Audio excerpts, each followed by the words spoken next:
हम हैं मुस्तैद, हम हैं तैयार। आसमान की बुलंदियों से सागर की गहराइयों तक हम हैं चौकस। हमारे जवानों ने हर बार अपने आप को सिद्ध किया है। उनकी कुछ और कहानियों के साथ हाजिर हैं इस बार रक्षक में। हाल ही में प्रधानमंत्री मोदी ने HAL बेंगलुरु में देश में निर्मित लड़ाकू विमान तेजस में उड़ान भरी। ये अपने आप में एक ऐसा ऐतिहासिक पल था जो सदियों के लिए यादों में कैद हो गया। सबसे खास बात यह है कि वो पहले प्रधानमंत्री हैं जिन्होंने लड़ाकू विमान में उड़ान भरी। न केवल ये साफ तौर पर दर्शाता है कि सरकार के नेतृत्व में रक्षा उद्योग सही कदमों की तरफ बढ़ रहा है, बेहतरी की तरफ बढ़ रहा है, इसके साथ ही पूरी दुनिया में तेजस को लेकर भी चर्चाओं का दौर शुरू हो गया कि आखिर भारत स्वदेशी लड़ाकू विमान की दौड़ में तेजी से आगे बढ़ रहा है।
प्रधानमंत्री नरेंद्र मोदी ने बेंगलुरु में शनिवार को तेजस फाइटर प्लेन में उड़ान भरी।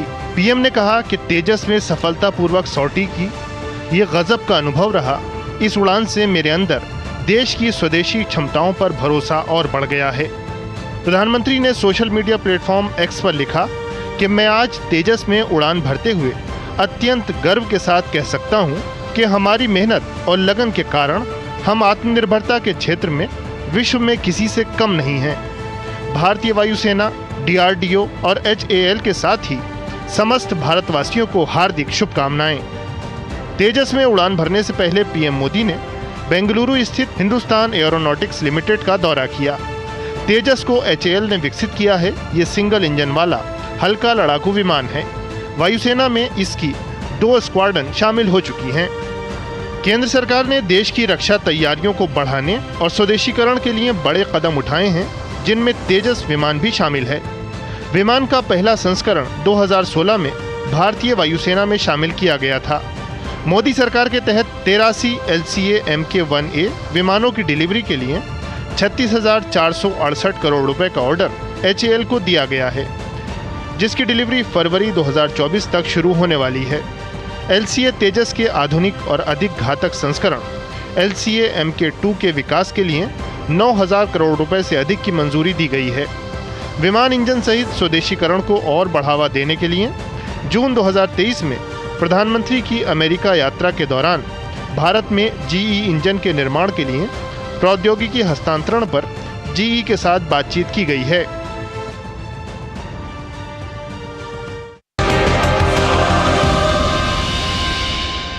सर, हाल ही में प्रधानमंत्री ने जो तेजस की है वो सॉर्टी ली HAL बैंगलोर से। उसके बाद से पूरी दुनिया में खास तौर पर तेजस की तरफ से सबका ध्यान गया है। तो आप देखते हैं कि जो जियो स्टैटिक पूरी सिचुएशन है उसमें किस मायने में आप तेजस देखें तो किस मायने में खास और किस तरीके से सुर्खियों में आ गया है सर? सुधीर जी, तो ऐसा है कि आपने सही कहा कि प्राइम मिनिस्टर साहब जब फ्लाई किए जब तेजस में, तो पूरे दुनिया का जो फोकस है वो तेजस की तरफ आया।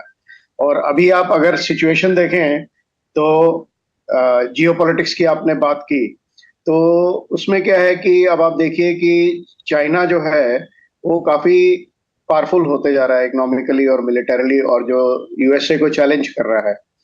और इसमें जो उसकी रवैया है वो आपने देखा होगा, बड़ा एग्रेसिव और बेलिजरेंट हो गया है। तो ये हमारे लिए प्रॉब्लम क्रिएट हो सकती है, क्योंकि जो चाइना है वो इंडिया को देखता है कि ये रीजनल कॉन्टेक्स्ट में कि इंडिया कैपेबल है उनके जो ड्रीम में बाधा डालने के लिए, तो वो इस तरह से देखता है। तो उनका जो एटीट्यूड इंडिया की तरफ भी है थोड़ा सा एग्रेसिव और बेलिजरेंट है, जैसे कि आपने देखा डोकलम हुआ, फिर उसके बाद गलवान हुआ। अभी भी सिचुएशन थोड़ी सी ठीक नॉर्मल नहीं है। तो इस सिचुएशन में हमारी जो डिफरेंस कैपेबिलिटी है, जो मिलिट्री कैपेबिलिटी है, वो अच्छी होनी चाहिए। अब आप और देखिए कि अब जो लड़ाइयां चल रही हैं दुनिया में, जैसे रशिया यूक्रेन वॉर हो गई, अभी इजराइल हमास वॉर हो गई, उनमें एक लेसन बड़ा बिल्कुल क्लियर आता है कि जो आत्मनिर्भरता है, सेल्फ रिलायंस है डिफेंस इंडस्ट्री में, वो बहुत इंपॉर्टेंट है। अब आप जो मैंने जो दो तीन चीजें कही हैं, उनको आप पूरा कॉन्टेक्स्ट में देखिए, तो तेजस का जो प्रोजेक्ट है उसका बहुत बड़ा महत्व है, क्योंकि सेल्फ रिलायंस में, और एट द मोमेंट जैसे चाइना के एग्रेशन की बात है, तो एयर कैपेबिलिटी जो है वो बहुत बहुत इंपॉर्टेंट है। जो एयर कैपेबिलिटी है, एयर पावर है, वो डिफरेंस क्रिएट कर सकता है, सिमेट्री क्रिएट कर सकता है। और एयर पावर को स्ट्रांग होने के लिए सेल्फ रिलायंस की जरूरत है, और इस समय हमारे जो लड़ाकू जहाज है उनकी स्ट्रेंथ भी कम है। तो इन सबको मध्य रखते हुए तेजस प्रोजेक्ट बहुत ही इंपॉर्टेंट है हमारे लिए। सर, आपने तेजस प्रोजेक्ट की बात की, लेकिन करीब अगर अब देखें 80 के दशक से शुरुआत हुई, उसके बाद से कई सारे हिकअप्स रहे। पिछली गवर्नमेंट का जो रुझान रहा ज्यादातर ये रहा कि जो फॉरेन वेंडर्स हैं हम उनसे तैयार हालत में जहाज ले लें। ज्यादा ध्यान इस तरफ नहीं रहा कि हम जो मेक इन इंडिया या देश में ही जो जहाज है, फाइटर जेट्स है, उनका निर्माण करें। तो इस सरकार का जो रवैया है, इस सरकार की स्थिति है, उसको आप कैसे देखते हैं कि इन्होंने जो मेक इन इंडिया के जरिए कोशिश ये की कि हम सेल्फ जो डोमेस्टिक फ्रंट पे हम आगे बढ़े, वो किस मायने में खास आपको नजर आता है?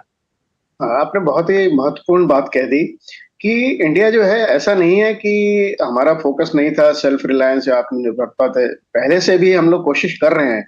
जो मेथड एम्प्लॉय कर रहे हैं वो जिसको लीप फ्रॉग बोलते हैं, कि मतलब आपने एक डेट टाइमलाइन फिक्स की आगे 10 साल 15 साल जितना भी टाइम है, एंड कहा कि हाँ भाई उस समय हम इतनी कैपेबिलिटी का लड़ाकू तैयार कर लेंगे। जैसे तेजस प्रोजेक्ट देख लीजिए, 40 साल हो गए, लेकिन उसमें जब इनिशिएट हुआ था तो प्रोजेक्ट था मिग-21 के रिप्लेसमेंट के लिए। तो लीपफ्रॉग की बात कर रहे थे, तो जब हम उस डेट पे पहुंचे तो वो तैयार होना चाहिए हमारे पास, और उस समय वो टेक्नोलॉजी जो उसकी है वो वर्ल्ड के बराबर होनी चाहिए। तो हमारी जो है, जो लीपफ्रॉग जो है वो इनिशियली वर्क नहीं किया ड्यू टू वेरियस रीजंस, वो तो हिस्ट्री हो गई, खैर उसके डिटेल्स में नहीं जाएंगे हम। बट अभी जो रिसेंट स्पीड पकड़ी गई है इस प्रोजेक्ट में, सेल्फ रिलायंस में, आत्मनिर्भरता में, तेजस प्रोजेक्ट में, और भी कई डिफेंस प्रोडक्शन में, इंडस्ट्री में, तो वो रियलाइजेशन आ गया है कि ये अब नेसेसिटी है, लग्जरी नहीं है, ये बहुत जरूरी है। जैसा कि हम लोगों ने पहले क्वेश्चन में जब हम वार्तालाप कर रहे थे तो उसमें बताया था कि जियोपॉलिटिक्स सिचुएशन ऐसी हो गई है, सर्कमस्टांसेस ऐसे हो गए हैं कि हमको मिलिट्री कैपेबिलिटी बढ़ाने की जरूरत है और सेल्फ रिलायंस की जरूरत है। तो इन सबको रखते हुए कि ये हमारी नेसेसिटी हो गई है। अच्छा, दूसरी चीज ये है कि अब स्पीड बढ़ गई है ये प्रोजेक्ट्स में, एंड जो गवर्नमेंट के इनिशिएटिव्स हैं पिछले 7 साल 5 साल 7 साल से, वो अब थोड़े रिजल्ट दिखाना शुरू कर दिया है। और राइटफुली जो है 15-16 वर्टिकल्स में गवर्नमेंट ने इंडेवर डाला है कि self reliance, defence domestic industry को बढ़ोतरा मिले, जो इंपोर्ट है डिफेंस प्रोडक्शन का वो कम हो जाए, टेक्नोलॉजी इंड्यूस हो, थोड़ा मनी जनरेट हो in this thing, private sector आ जाए, जो डिफेंस PSUs हैं वो मोर अकाउंटेबल हो जाए, जो ईज ऑफ डूइंग बिजनेस है वो इम्प्रूव हो जाए, हमारा प्रोडक्शन कैपेबिलिटी इम्प्रूव हो जाए। तो वेरियस वर्टिकल्स में ये काम हुआ है और ये जो अच्छा हुआ है और इसके रिजल्ट आ रहे हैं अब धीरे धीरे, तो स्पीड बढ़ गई है इन प्रोजेक्ट्स की। सर, जिस तरीके से आपने देखा कि प्रधानमंत्री ने तेजस में उड़ान भरी, ये अपने आप में खास होगा। शायद पहले प्रधानमंत्री हैं जिन्होंने तेजस में उड़ान भरी। ये खास तौर पर ये दिखाता भी है कि हमें अपने प्लेटफॉर्म में कितना भरोसा है। ये तो अपने मायने में खास ही है, लेकिन इंटरनेशनल लेवल पर अगर देखें तो किस तरीके का जो तेजस का प्रोजेक्शन हुआ है वो किस मायने में खास है, और साथ ही साथ मेक इन इंडिया को लेकर जिस तरीके से सरकार बन रही है उसमें भी किस तरीके से फायदा पहुंचाएगा? हाँ, तो ये सुधीर जी बहुत बड़ा स्तर का क्वेश्चन सवाल है। अच्छा सवाल है कि तेजस को हमारे डोमेस्टिक रिक्वायरमेंट तो ठीक है, उसको एक्सपोर्ट करने के लिए हम क्या कर सकते हैं। तो ये जो प्राइम मिनिस्टर की जो फ्लाइट थी तेजस में वो बहुत इंपॉर्टेंट माने रखती है। पूरा फोकस दुनिया का फिर से तेजस पे आया है और तेजस कंटेंशन में भी रहा है एक्सपोर्ट के लिए। मलेशियन कॉन्ट्रैक्ट तो नैरो डाउन हो गया था 2 जहाजों में बिटवीन कोरियन एंड इंडियन तेजस के। एंड लेकिन एक बात और है कि अगर हम एक्सपोर्ट मार्केट की बात करते हैं तो हमको काफी कुछ अभी करने की जरूरत है। ये नहीं कि मतलब एक डिफेंस PSU या HL हो गया, उसने वो सिर्फ उनकी एफर्ट है कि तेजस एक्सपोर्ट हो जाए। ये होल ऑफ नेशन एफर्ट है।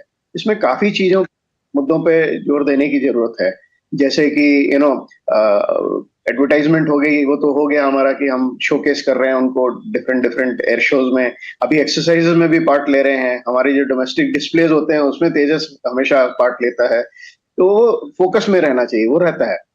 दूसरी चीज ये है कि बड़े मुद्दे पे बात करने की बात यह है कि हमको compete करना जो है वर्ल्ड में, वो एस्टैब्लिश डिफेंस इंडस्ट्री है ऑलरेडी, तो इतना आसान नहीं है उनसे compete करना। हमको उनके स्टैंडर्ड पे पहुंचना पड़ेगा, वर्ल्ड स्टैंडर्ड पे पहुंचना पड़ेगा।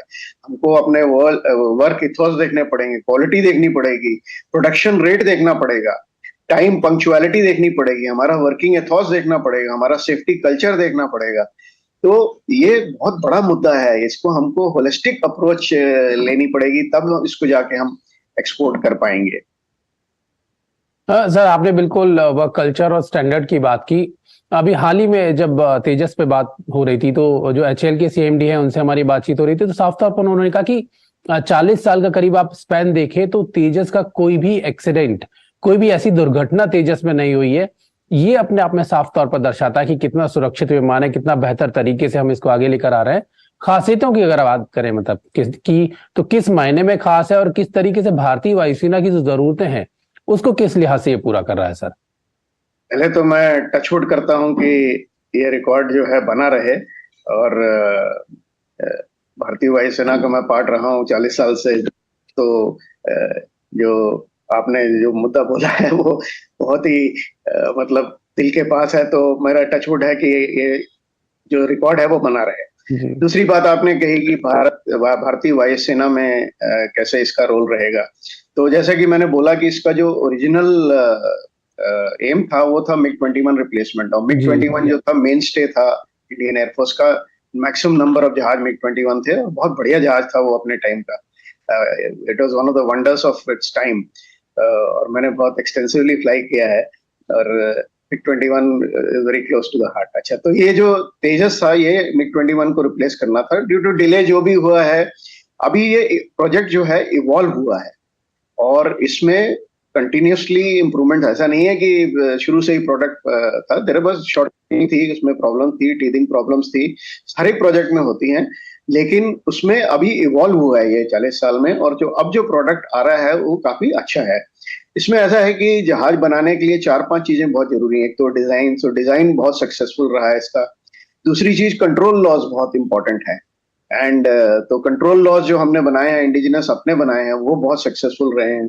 तीसरी चीज है जो इंटीग्रेशन की, आपके रडार इंडिजिनस उसमें इंटीग्रेट हो रहा है, एवियोनिक्स जो है वो इंटीग्रेट हो रही हैं, जो अपने डोमेस्टिक जो अपने इंडिजिनस वेपन्स हैं वो इंटीग्रेट हो रहे हैं। जैसे ब्रह्मोस, पीछे न्यूज आई थी कि ब्रह्मोस इंटीग्रेशन हुआ है।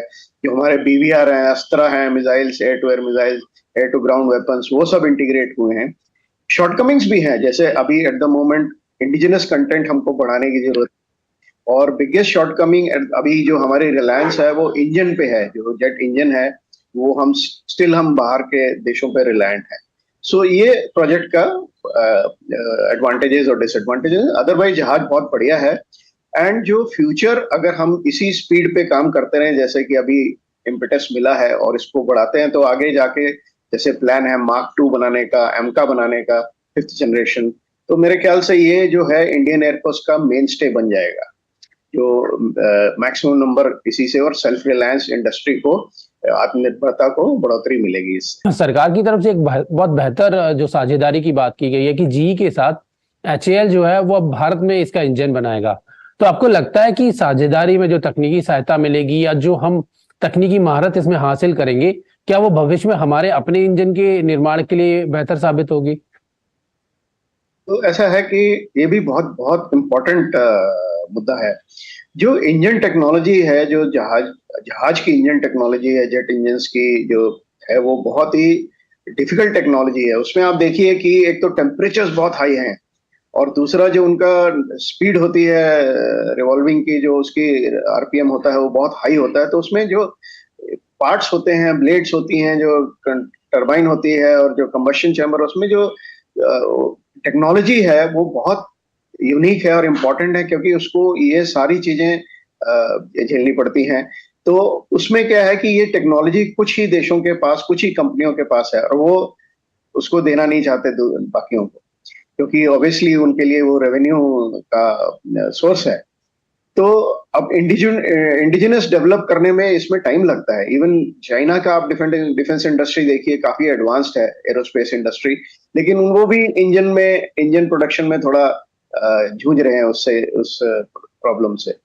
तो हमारा जो प्रोजेक्ट था कावेरी इंजन का, वो ज्यादा सक्सेसफुल नहीं हुआ है सो फार, लेकिन अभी हम लोगों ने काफी उसमें प्रोग्रेस की, काफी एक्सपीरियंस गेन किया है।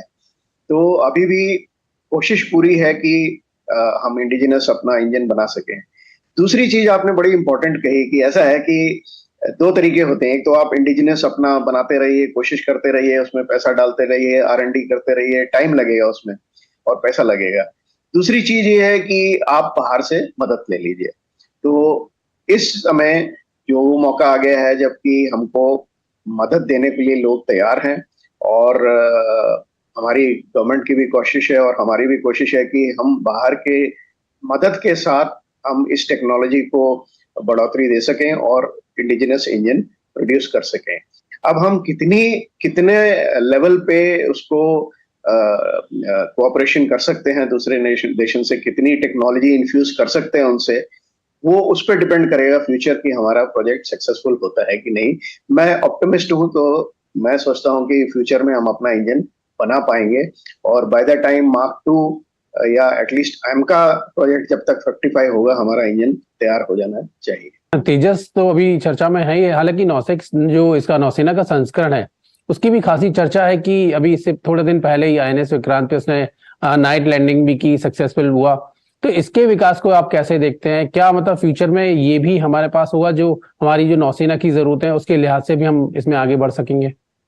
हाँ देखिए, तो ऐसा है कि ये जब भी हम कोई प्रोजेक्ट शुरू करते हैं, तो जब प्रोजेक्ट की इवॉल्व होता है तो उससे हम लोग उसको डिफरेंट वेरिएंट्स भी बनाने की कोशिश करते हैं, और होना भी चाहिए वैसे, कि वो जो हमने एक्सपर्टीज गेन की है उसको हम डिफरेंट वेरिएंट डिफरेंट यूजर्स के लिए बनाएं।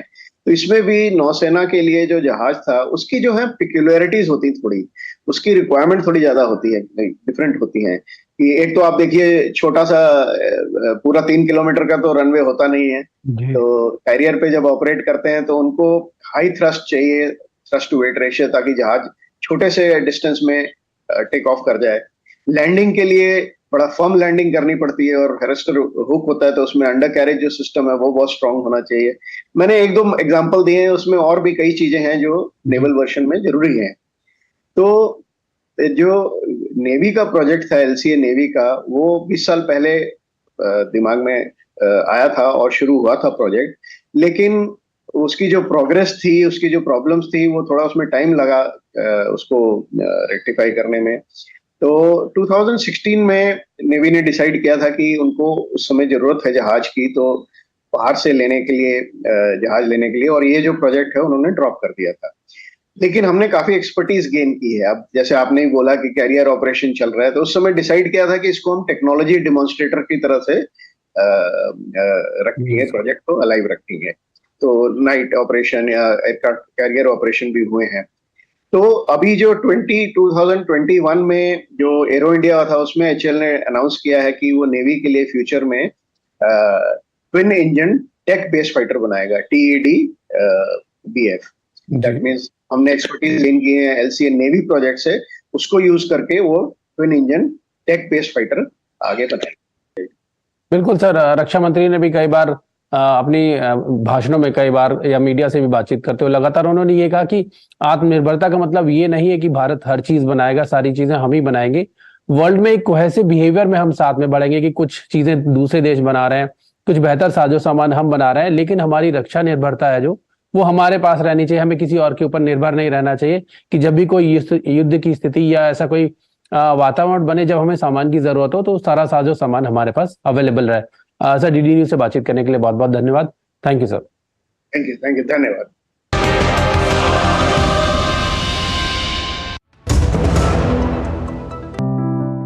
लाइफ में फाइनेंशियल आजादी के लिए एनपीएस जरूरी है। रिटायरमेंट में फाइनेंशियल आजादी रहे जारी, एनपीएस से आज ही करे तैयारी। एनपीएस जरूरी है। मोदी सरकार की गारंटी, कोई नहीं रहेगा भूखा। हर महीने 80 करोड़ लोगों को मिल रहा है मुफ्त राशन। हमारा संकल्प विकसित भारत। Sir 50,000 advance. पर इतना कैश तो हम नहीं लाए। और आज बैंक भी बंद है। इलाज है डिजिटल पेमेंट का आसान सा ढूंढ। लेकिन अरे घबराइए मत, सावधानी के साथ करेंगे तो कोई साइड इफेक्ट भी नहीं होगा। फोन लाइए मुझे, यहाँ फोन लगाइए। डिजिटल पेमेंट से लेन देन हो सकता है, आसान, सुरक्षित और तेज। मैंने तो इन्हें डिजिटल पेमेंट सिखा दिया है। आपने, क्योंकि आरबीआई कहता है कि डिजिटल पेमेंट अपनाओ, औरों को भी सिखाओ। गोल्डी छोले मसाले, जहाँ जाए रिश्ते बनाए, जहाँ जाए रिश्ते बनाए, गोल्डी मसाले। लाइफ में फाइनेंशियल आजादी के लिए एनपीएस जरूरी है। रिटायरमेंट में फाइनेंशियल आजादी रहे जारी, एनपीएस से आज ही करे तैयारी। एनपीएस जरूरी है। अभी नहीं करना मतलब? मुझे नहीं करना दूसरा बच्चा अभी। अरे पर क्यों नहीं करना, बताओ। आज रेडियो पे बता रहे थे कि पहले और दूसरे बच्चे के बीच अंतर रखना कितना जरूरी है। माँ बस हर 3 महीने में गर्भ निरोधक टीका लगवा ले। पर अंतर काहे रखना है? बच्चों के भविष्य के लिए। आगे जाके बच्चा कितना होनहार होगा ये पहले 2 साल में ही तय हो जाता है, क्योंकि बच्चे का 80% मानसिक विकास इसी समय में होता है। बताओ। सुन बब्बन, हिसाब कब करेगा तू? भाग कर रहा है। तो जरूरी है कि माँ बाप बच्चे के साथ खेले, उन्हें कहानियाँ सुनाएं। दूसरा भी आ गया तो फिर दोनों का ध्यान कैसे रखेंगे, हैं? समझे? समझे। इस उम्र में समझ के क्या कर लोगे, हैं? अरे काकी, अब तो हम भी समझ गए। बच्चों के विकास और माँ की सेहत के लिए बच्चों में अंतर जरूरी है। तब तक हर 3 महीने में गर्भ निरोधक इंजेक्शन लगवाएं। बच्चों में अंतर बनाए उनकी लाइफ बेहतर।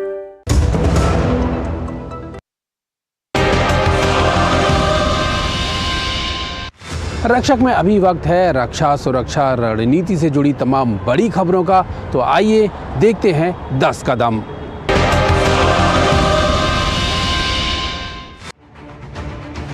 रक्षा मंत्री ने वायुसेना अकादमी डुंडीगल में संयुक्त स्नातक परेड की समीक्षा की, जिसमें 25 महिलाओं सहित 213 फ्लाइट कैडेटों ने अपना प्रशिक्षण पूरा करने के बाद भारतीय वायुसेना की विभिन्न शाखाओं में कमीशन प्राप्त किया। रक्षा मंत्री राजनाथ सिंह ने कमीशन प्राप्त हुए नवागत अधिकारियों से कहा कि बदलते समय के साथ तालमेल बनाए रखने के लिए परंपरा और नवीनता के बीच संतुलन बनाए रखें।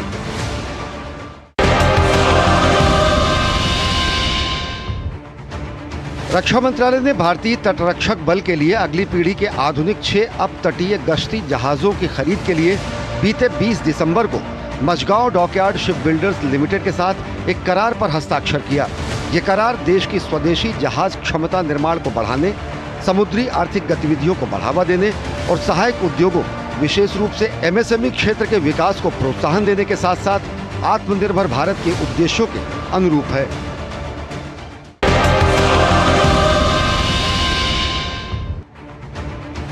रक्षा मंत्री ने गत 26 दिसंबर को मुंबई में आयोजित नौसैनिक समारोह में स्टील्थ गाइडेड मिसाइल विध्वंसक INS इम्फाल को नौसेना में शामिल किया।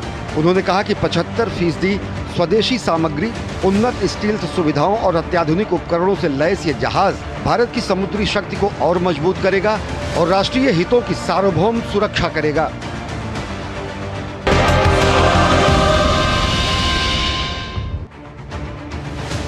रक्षा मंत्री राजनाथ सिंह ने गत 27 दिसंबर को जम्मू कश्मीर के सीमावर्ती क्षेत्रों का दौरा किया और नियंत्रण रेखा पर सुरक्षा स्थिति की समीक्षा की। उन्होंने हालिया सैन्य मुठभेड़ में जान गंवाने वाले शहीदों को श्रद्धांजलि अर्पित की और इन बहादुर सिपाहियों के परिवारों के प्रति अपनी गहरी संवेदना व्यक्त की। इस मौके पर रक्षा मंत्री को सेना की ओर से सीमा की वर्तमान सुरक्षा स्थिति, घुसपैठ रोधी ग्रिड और सैन्य अभियान के संचालन की तैयारियों के बारे में विस्तृत रूप से जानकारी दी गई।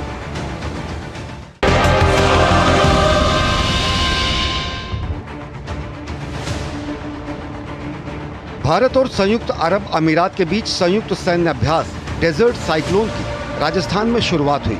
इसके पहले संस्करण में भाग लेने के लिए यूनाइटेड अरब अमीरात लैंड फोर्सेस की 45 सदस्यीय टुकड़ी भारत पहुंची है।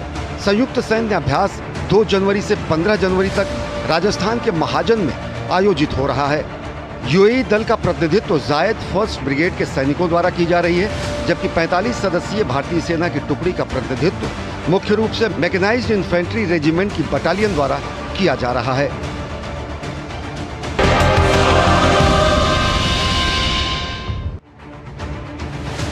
वायुसेना प्रमुख air chief marshal VR Chaudhari ने गत दिनों पश्चिमी क्षेत्र के 2 अग्रिम ऑपरेशनल बेस का दौरा किया और वायुसेना तैयारियों की समीक्षा की। वायुसेना के उच्चाधिकारियों ने उन्हें परिचालन तैयारियों के बारे में जानकारी दी। वायुसेना अध्यक्ष ने वायु योद्धाओं से बातचीत की और उनकी युद्धक क्षमता और उच्च मनोबल की सराहना की।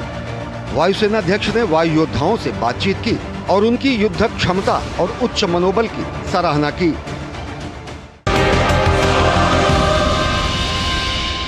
कंधों से मिलते हैं कंधे, कदमों से कदम मिलते हैं, हम चलते हैं जब ऐसे, दिल दुश्मन के हिलते हैं, दिल दुश्मन के हिलते हैं। हम तभी तक अपने घरों में सुरक्षित हैं जब तक मौजूद है हमारे रक्षक।